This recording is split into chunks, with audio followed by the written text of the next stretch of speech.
విలక్షణమైన నటనకి పరిపూర్ణమైనటువంటి రూపం కోటా శ్రీనివాసరావు గారు. మహానటుడు, ఒక లెజెండరీ క్యారెక్టర్ యాక్టర్.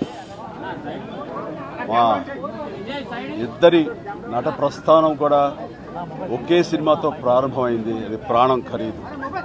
అఫ్కోర్స్ ఇక్కడే నారాయణమూర్తి ఉన్నాడు. నారాయణమూర్తి కూడా ఆ సినిమాతోనే ప్రారంభమైంది అనుకోవచ్చు.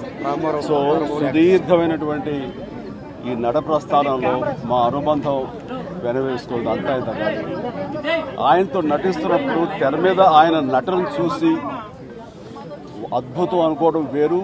వ్యక్తిగతంగా 1-to-1 కూర్చున్నప్పుడు ఆయన చేసే చమత్కారాలు కానీ, చెప్పే జోకులు కానీ అవి ఆద్యంతో చాలా ఉత్సాహపరుస్తుంది. ఆయనతో షూటింగ్ ఉందంటే కనుక ఇలా కోటా శ్రీనివాసరావు గారు ఉన్నారు, ఇవాళ చాలా హుషారుగా బాగుంటుందని ఉత్సాహంతో వెళ్ళేవాళ్ళం.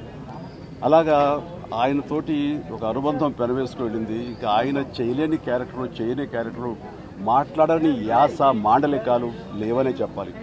అంతగా పరిపూర్ణమైనటువంటి నటన.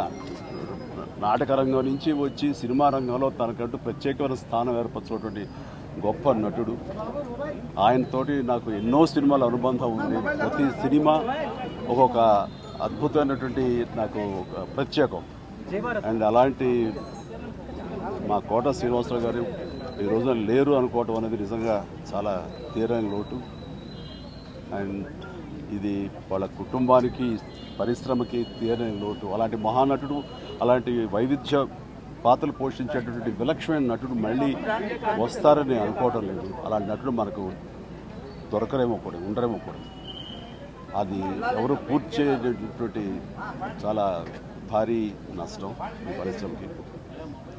వారి ఆత్మనికి శాంతి చేకూరాలని ఆ భగవంతుని ప్రార్థిస్తూ, వారి కుటుంబ సభ్యులకి, ప్రతి ఒక్కరికి నా ప్రగాఢ సానుభూతిని తెలియజేస్తున్నాను.